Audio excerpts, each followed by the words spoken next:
ABC7 Xtra. Good evening and welcome to a special edition of ABC7 Extra. Nate Ryan in tonight out of the bullpen. Tonight's topic, athletics amid the coronavirus pandemic. 9 months ago in March, high school and college athletics were shut down, cutting the spring sports season short. Fast forward to now here in December. In El Paso, high school football carries on, but each game is incredibly fragile as teams deal with COVID issues. For perspective, we bring in two of the biggest voices in borderland high school athletics, Socorro Independent School District Athletic Director J.J. Calderon and Eastwood head football coach Julio Lopez. J.J., I want to start with you. Was there ever a question now here as we stand in December whether or not this high school football season would be played? Well, yeah, I think since day one, it's all been new territory for everybody. And I think with all the uncertainty of how we're going to get off the ground and get through a season, you know, it's always been since day one, like I said, a challenge for everybody. It's taken a lot of patience, a lot of organization, and again, a lot of diligence by our coaches and our administrators and our district to get through this season. Now we're in the postseason, but it definitely was a challenge. There was times where we had to take a break and, you know, do a little more research on some stuff. And again, it's been a challenge. And you know, we got through the season, and definitely not time to let your guard down. But you know, we're looking at moving forward now. From an administrative perspective, do you have any regrets looking back on how you guys pulled off the season? I don't know about regrets. We really had time to look at that. You know, I know that a lot of people did the very best that they could as far as putting protocols in place and getting our medical professionals involved. When it comes to scheduling, I know that our districts did a real good job putting schedules together. It's been a challenge keeping them updated. We had to modify our structure just a little bit, but I think overall throughout the season that there's been a lot of people that have put a lot of effort into pulling the season off. We only got to complete our varsity seasons, but like I said, it was definitely a task, and there was a lot of people that did a good job as far as getting their schools and teams prepared. Right. And Coach Lopez, you actually still have the headset on the sidelines at Eastwood. Probably this season having to do more coaching off the field than on. A little bit more hands-on this season? Yeah, you know, one thing that really resonated with me when the whole season started, and I had told our staff this, and I had told our team this, is that when Hard Knocks was going on, that show on HBO, obviously that details NFL teams every year, Anthony Lynn, the head coach for the Chargers, said something that really stood out to me, and it was that every week you have to understand that you're facing not only the opponent, but you're facing COVID every single week. And I think that we've all, you know, here across the city and really across the state have taken that mentality.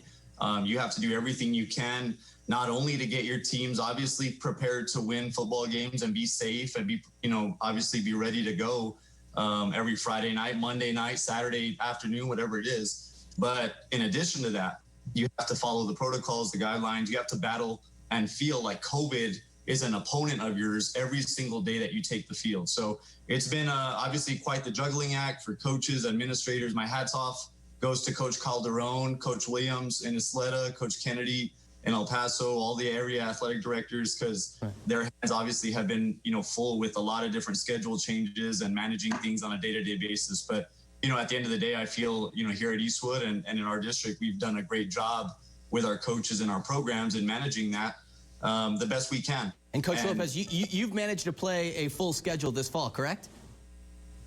I guess whatever full would be. I know we made some adjustments in the schedule, but yes, we were able to, we did have a shutdown that first week of district where we weren't able to play Pebble Hills. But since then, you know, we came back, and since then, you know, knock on wood, and thankfully we've been able to continue on and get the rest of our schedule in. Because cancellations in the COVID era, obviously, these games are incredibly fragile week to week. Coach Calderon, is there a number on how many games SISD has had to cancel this fall?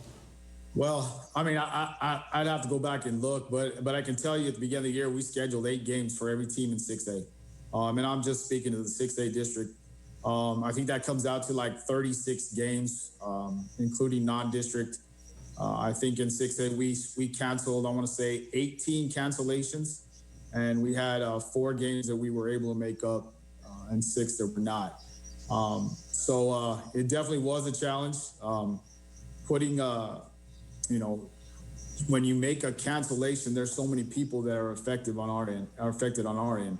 You have game workers, you have maintenance workers, custodians, security, so officials. So it does affect a lot of people, and we do leave our cancellations in Socorro ISD. Our medical professionals are the ones that determine whether we go into quarantine or not. So you add those people as well. So a lot goes into the mix when it comes to canceling games. And then obviously the teams as well have to then make the sacrifice of possibly a forfeit in those cancellations. For example, I mean, I'm just going to talk about a team like America's High School, a team that advanced the farther than any other team in the city of El Paso last year. They've had, I believe, 3 games already canceled this fall due to COVID complications, and that's resulted in forfeits. I mean, is that something where it eliminates them from the playoffs? Right, and we've had, there's been a point where we've had multiple teams have to go into quarantine throughout the season. In America's, when they were having to quarantine, it was just the point of the season where we were in a makeup phase of our season. We left the last week open for makeup games, and we were playing, we were going to play 3 games in 15 days. It just so happened that America's had to miss out in those 3 games, and they ran out of time, and we're not able to make those games up as well. So, there's been a lot of inequities throughout the year as far as this goes. I think our season ended with Coach Lopez's team undefeated and Eastlake undefeated, but they had an uneven number of games. So we had to, we looked at that. Of course, it would be great if we could play that game again, or have an opportunity to play that game. But both teams ended up undefeated. So there was a lot of situations like that. Coach Lopez, and I want to talk with you especially because you're on the sideline with these players. How has this season affected the mentality of these high school student athletes? Have you noticed them being able to stay engaged all season long, or has it taken a toll on them at all from your perspective? Yeah, I can't speak to any other program. I can just speak to ours, and I'm just so proud of our kids and our coaches. I haven't seen a group like this that is so, I would say the feeling of just gratefulness to play every chance they get to play. And I would say that would be the biggest change you would see across the city with any athlete this year specifically compared to years past. It's that every athlete understands that, like Coach Calderon was saying at the beginning of the show, we didn't know at a time if we would ever get a football season then. We didn't know if we would get a volleyball season then. We didn't know if we would get cross country in. And so every time that our athletes were able to take the field or the court or get out there and run or whatnot, I just think there was a huge feeling of gratefulness to be there, a joy just to be playing the game that they grew up playing their entire life. And I think that would be the biggest change that I've seen, in our group and in most groups, I would say across the city and the state. And lastly, Coach Lopez, you guys still have one more game to play next week in Fort Stockton. Is the plan to be able to host fans at that playoff matchup? Well, we don't plan on one more game, Nate. So hopefully it's more than one more game. But yeah, you know what? We obviously earned the right to be able to host, being the district champ and the 1 seed. But we just felt, and I'm very grateful to our administration that they allowed us the opportunity to be able to travel. And with traveling, obviously without the restriction of El Paso's, city ordinance. We're going to be able to have fans, and our families will be able to see our kids for the first time all year. I know a lot of our families are excited, and we're giving up, obviously not making Abilene travel the whole way here to El Paso, and we turned it into a road game ourselves. But for our families and our 40+ seniors, families are excited to be able to see their kids play in a playoff atmosphere and for a bi-district championship. So we're just very grateful to our administration at the school level and central office level for making that happen for us. And we do have to go to break, but Coach Calderon, now for the SISD teams playing on in the state playoffs, real quick, are you working on a plan to stream those playoff games for the families back here in El Paso? Yes, we are. We'll work on that tomorrow. Montwood will be playing in Midland, and then we have 2 games at the SAC on Friday. El Dorado will be hosting Amarillo High, and Eastlake will be hosting San Angelo Central. So yes, we are working on working with UIL and getting permission to live stream those playoff games. Well, Coach Lopez, Coach Calderon, thank you so very much for joining me on ABC7 Extra. We'll have more coming up after the break as we move to the college level, the COVID implications it's had on both UTEP and New Mexico State. Imagine feeding over 138,000 hungry El Pasoans 3 meals every day. That's what we do. I'm Susan Goodell with El Pasoans Fighting Hunger Food Bank. During this pandemic, your local food bank distributes over 15 million pounds of food every month. However, finding enough resources to get food to our hungry neighbors is proving to be extremely difficult. Without your help, many will go hungry this holiday season, and we simply can't let that happen. Donate now, elpasoansfightinghunger.org. One-on-one with Susan Eisen. Want to be sure she says yes? Let us help you choose the perfect engagement ring. When it comes to making the right choice, visit SusanEisen.com. Your mother is a special lady, and on her special day, you promised her a special celebration.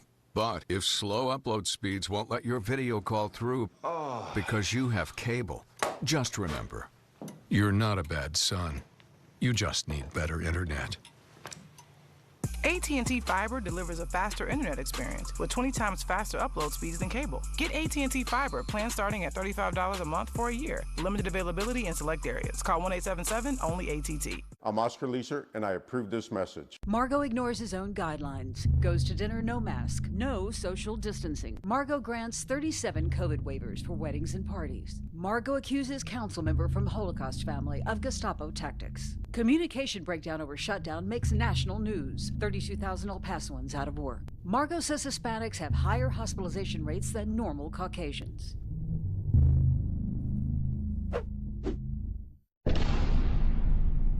Now's the perfect time to get the body you want. Dr. Marco A. Gonzalez is now offering the all-new, minimally invasive J-Plasma Skin Tighten treatment and the affordable Awake Liposuction. For more information, call 600-BODY and start getting real results. Well, obviously a big challenge scheduling an athletic sporting event in 2020 amid the coronavirus pandemic, especially at the college level. And for more perspective, we bring in the athletic directors from our local universities, UTEP Athletic Director Jim Center and New Mexico State Athletic Director Mario Mocha. But before we get started, gentlemen, I first want to say we talk about all the pitfalls of 2020, but we've got UTEP and New Mexico State here coming together on one Zoom. Hope grows in 2020. Gentlemen, thanks so much for joining me. It's our pleasure. Thanks for having me. Well, first to start off, I want to start off with you, Jim, because you guys are playing a football season here this fall at UTEP. You've had 4 football games so far canceled this season, trying to get another one in next week against North Texas. What's been the biggest challenge for you leading up to kickoff? Because game week starts on Monday, and you've got a kickoff scheduled for Saturday. What have been the challenges leading up to that? Yeah, Nate, that's a really good question. And what I would tell you is I think probably the biggest challenge is the fluidity of the situation as you make decisions. Everything is changing almost on a daily basis. And, you know, football players and teams and coaches are conditioned to be very, very regimented in what they do and how they practice in their schedules from day to day. It is when you have disruptions in that, it really kind of throws things into a tailspin with your coaches and your student athletes.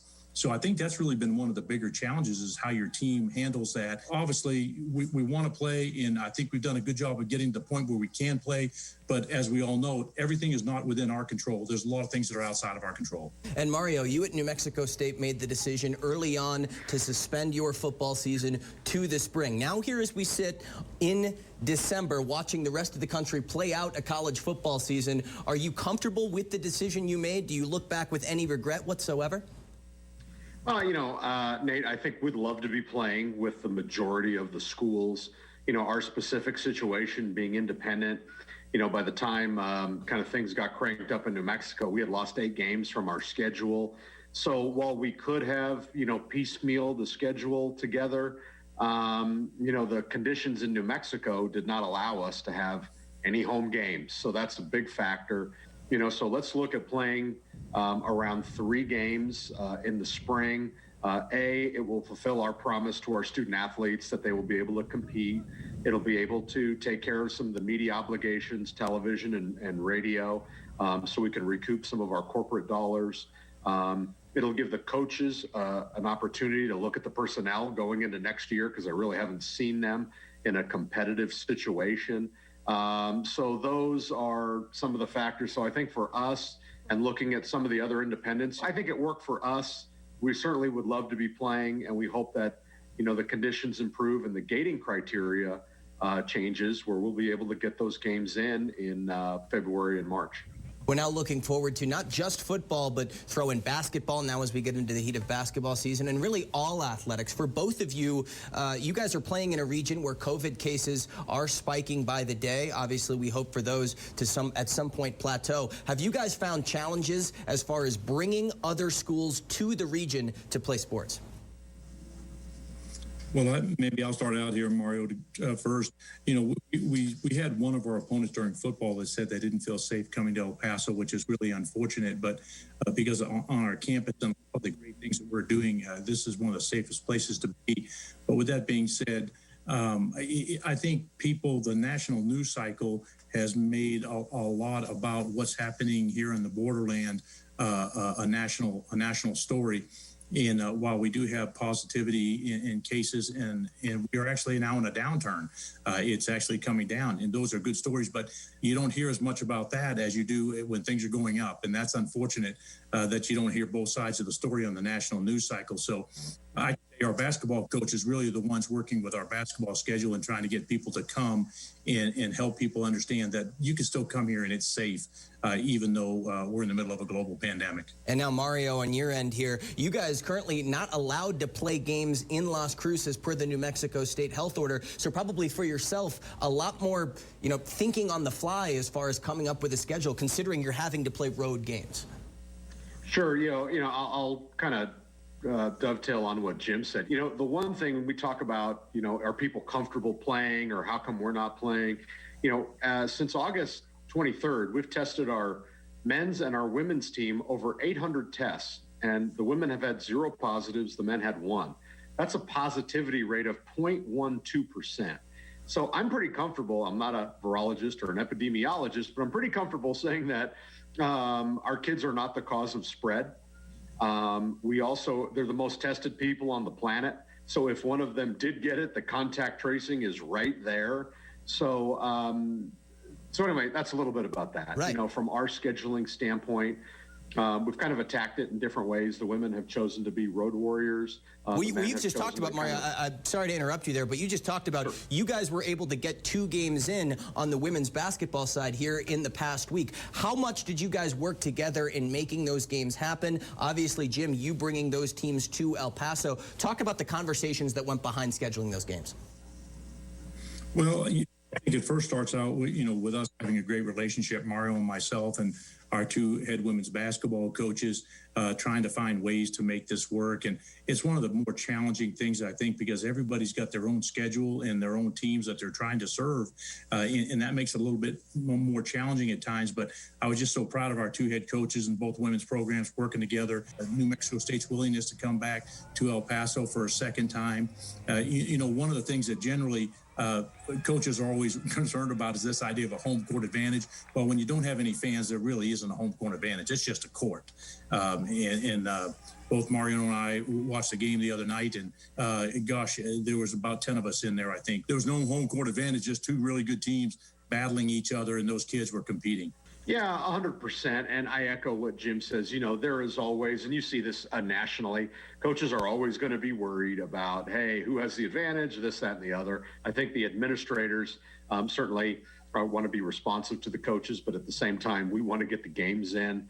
But no, I was very happy that I think Coach Baker, Coach Atkinson have great relationships. Obviously football is not going to work out this year.